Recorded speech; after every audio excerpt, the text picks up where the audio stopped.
नमस्कार। स्वागत है आपका आपके ही अपने YouTube चैनल संस्कृतानुराग पर।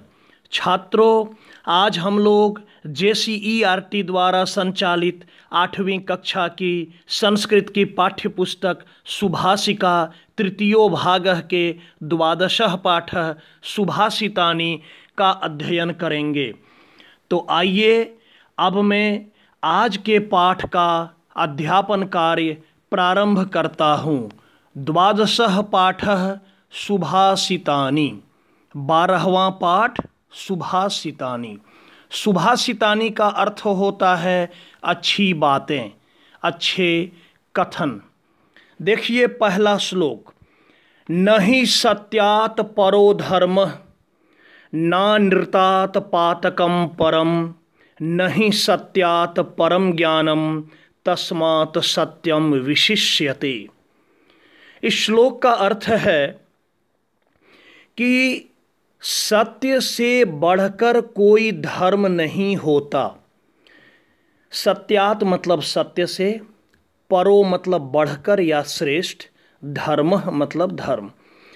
सत्य से बढ़कर कोई धर्म नहीं होता। नो अनृतात् पातकम परम, और नो मतलब नहीं, अनृतात्, अनृतात् का अर्थ होता है झूठ या असत्य। असत्य से बढ़कर कोई पातकम, पातकम मतलब पाप, नहीं होता। नहीं सत्यात् परम ज्ञानम, और सत्य से बढ़कर कोई ज्ञान नहीं होता। तस्मात् सत्यम विशिष्यते, इसलिए सत्य की विशेषता है या सत्य की श्रेष्ठता मानी जाती है। एक बार फिर से देखिए संपूर्ण श्लोक का हिंदी अर्थ। न ही सत्यात् परो धर्मः, सत्य से बढ़कर कोई धर्म नहीं होता। नानृतात् पातकम परम, असत्य से बढ़कर कोई पाप नहीं होता। नहीं सत्यात् परम ज्ञानम, सत्य से बढ़कर कोई ज्ञान नहीं होता।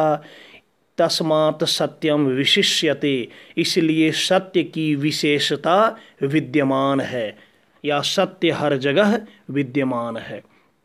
दूसरे श्लोक पर आते हैं। वाणी रसवती यस्य यस्य श्रमवती क्रिया लक्ष्मीः दानवती यस्य सफलम तस्य जीवितम।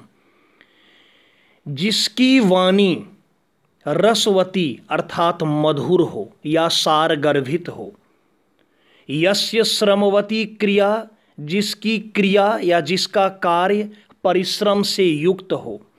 लक्ष्मी दानवती यस्य, लक्ष्मी का अर्थ होता है धन, जिसका धन दान से युक्त हो। सफलम तस्य जीवितम, उसका जीवन सफल है। फिर से एक बार देखिए, जिसकी वाणी मधुर हो, जिसकी क्रिया या जिसका कार्य परिश्रम से युक्त हो, जिसका धन दान से युक्त हो, उसका जीवन सफल माना गया है। एक बार फिर से इसको विस्तार से देखिए। जिसकी वाणी मधुर हो, अर्थात जो मधुर वाणी बोलता है, जो मधुर बोली बोलता है। जिसकी क्रिया परिश्रम से युक्त हो, अर्थात जो हमेशा लगातार परिश्रम करते रहता है। जिसकी लक्ष्मी दानवती हो, अर्थात जो अपने द्वारा अर्जित किए गए धन का दान करता है, उसी का जीवन सफल माना गया है। तो आपको समझ में आ गया होगा। अब आते हैं तीसरे श्लोक पर। अलसस्य कुतो विद्या अविद्यस्य कुतो धनम अधनस्य कुतो मित्रम अमित्रस्य कुतः सुखम।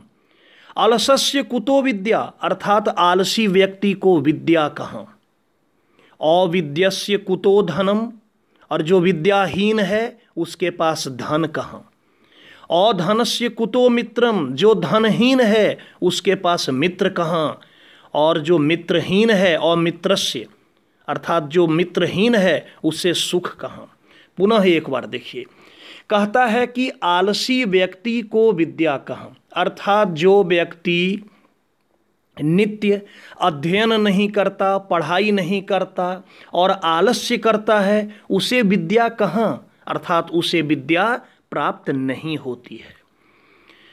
जिस व्यक्ति को विद्या नहीं है, अर्थात जो मेहनत नहीं करता है, विद्या अर्जन नहीं करता है, उसके पास धन कहाँ, क्योंकि विद्या से धन अर्जन होता है।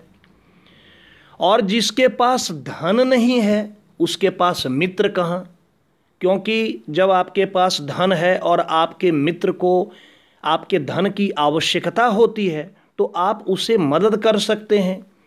लेकिन जब आपके पास धन ही नहीं है तो आपके पास जाहिर है कि मित्र भी नहीं होंगे, और जब आपके पास मित्र नहीं है तो आपको सुख कहाँ। एक बार फिर से संक्षेप में देख लीजिए। आलसी व्यक्ति को विद्या कहाँ, अर्थात आलसी व्यक्ति के पास विद्या नहीं होता, विद्याहीन के पास धन नहीं होता, धनहीन के पास मित्र नहीं होता और मित्रहीन को सुख नहीं होता। चौथे श्लोक पर आते हैं। उद्यमः साहसम धैर्यम बुद्धि शक्ति पराक्रमः षडेते यत्र वर्तन्ते तत्र सहायकृत विभु। उद्यमः अर्थात परिश्रम, साहसम साहस, धैर्यम धैर्य, बुद्धि अर्थात बुद्धि, शक्ति आप समझते हैं शक्ति, और पराक्रम। षडेते यत्र वर्तन्ते, षडेते षट एते, षट मतलब छः, एते मतलब ये सभी, यत्र वर्तन्ते जहाँ होते हैं, तत्र सहायकृत विभु, वहाँ भगवान भी सहायता करते हैं। अर्थात जो व्यक्ति परिश्रम करता है, जिस व्यक्ति में साहस होता है, जिस व्यक्ति में धैर्य भी होता है, जो व्यक्ति बुद्धि का प्रयोग करता है, जिस व्यक्ति में शक्ति होती है और जो पराक्रमशाली होता है, अर्थात ये 6 गुण जिस किसी भी व्यक्ति के पास होते हैं उसकी सहायता भगवान भी करते हैं। क्योंकि कहा गया है ईश्वर उसी की सहायता करता है जो अपनी सहायता खुद करता है। तो संपूर्ण श्लोक का संक्षेप में अर्थ पुनः एक बार देख लीजिए। परिश्रम, साहस, धैर्य, बुद्धि, शक्ति, पराक्रम, ये 6 जहाँ होते हैं, अर्थात जिस किसी के पास ये 6 गुण होते हैं उनकी सहायता स्वयं भगवान भी करते हैं। 5वें श्लोक पर आते हैं।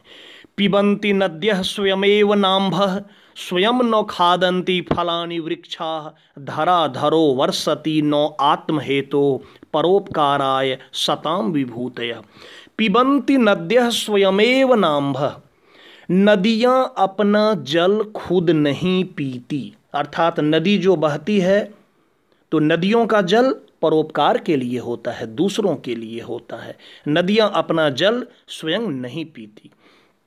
स्वयं न खादन्ति फलानि वृक्षा, वृक्ष भी अपना फल खुद नहीं खाते, वृक्ष के फल भी परोपकार के लिए होते हैं, दूसरों के लिए होते हैं।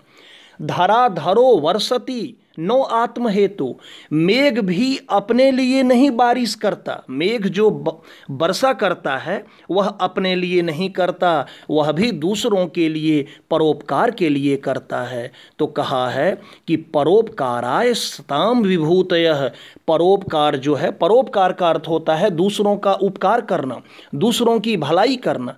तो परोपकार सज्जनों का धर्म होता है, सज्जनों का गुण होता है। फिर से एक बार संक्षेप में देख लीजिए। नदियाँ अपना जल स्वयं नहीं पीती, वृक्ष अपने फल को स्वयं नहीं खाते, खुद नहीं खाते, मेघ भी अपने लिए वर्षा नहीं करते, क्योंकि परोपकार सज्जनों का गुण होता है और यही उनका धर्म भी होता है। 6ठा एवं अंतिम श्लोक। श्रोत्रम श्रुतेनेव न कुंडलेन दानेन पानी न तु कंकनेन विभाति कायः करुणाम अयानम परोपकारेह न तु चंदनेन। कहता है श्रोत्रम श्रुतेन एव, श्रोत्र, श्रोत्र का अर्थ होता है कान, कान की शोभा अच्छी बातों को सुनने से होती है। कान की शोभा श्रोत्रम श्रुतेन एव, हितकारी बातों को, अच्छी बातों को सुनने से होती है कान की शोभा। नौ कुंडलेन, कुंडल, कान में कुंडल पहनते हैं, तो कान की शोभा कुंडल पहनने से नहीं, बल्कि धर्मशास्त्रों की बातों को, अच्छी बातों को, हितकारी बातों को, गुणकारी बातों को सुनने से कान की शोभा होती है। उसी प्रकार पाणी, यहाँ मूर्धन्य नौ का प्रयोग है। पाणी का अर्थ होता है हाथ। हाथ की शोभा दान करने से होती है, न तो कंगनेन, कंगन पहनने से। हाथ में कंगन पहनते हैं, कड़ा, तो कंगन पहनने से हाथ की शोभा नहीं होती, हाथ की शोभा होती है दान करने से। विभाति कायः करुणाम अयानम, कहता है शरीर की शोभा दया और परोपकार से होती है, न तो चंदनेन, शरीर में चंदन लेपन करने से, शरीर में चंदन लगाने से शरीर की शोभा नहीं होती। शरीर की शोभा किससे होती है? दया और परोपकार से। संक्षेप में एक बार फिर सुन लीजिए। कान की शोभा हितकारी बातों को सुनने से, अच्छी बातों को सुनने से होती है, कुंडल पहनने से नहीं। हाथ की शोभा दान करने से होती है, कंगन पहनने से नहीं। शरीर की शोभा दया और परोपकार से होती है, चंदन लगाने से नहीं। तो बच्चों, ये था आज का पाठ। बड़ा ही रोचक और बड़ा ही महत्वपूर्ण अच्छे अच्छे श्लोक सब थे। अब देखिए, यहाँ शब्दार्थ दिया हुआ है, इन शब्दार्थों को आप पढ़ लेंगे ध्यान से। अब आते हैं अभ्यास कार्य में। यहाँ देखिए दूसरे नंबर में लिखा है पाठे दत्तानाम श्लोकानाम सस्वर वाचनम कुरुत। पाठ में जो श्लोक दिए हैं उनका आप सस्वर, सुर के साथ वाचन कीजिए, वाचन का अभ्यास कीजिएगा। तीसरे श्लोक में कह रहा है, श्लोक का कुछ अंश दिया है, कुछ छोड़ दिया है, उसको आपको श्लोकों की सहायता से पूरा करना है। तो पहला है नहीं सत्यात परो धर्म, उसके बाद हो जाएगा ना निर्तात पातकम परम। ख नंबर में है, पहले ही खाली है, तो होगा वाणी रसवती यस्य यस्य श्रमवती क्रिया।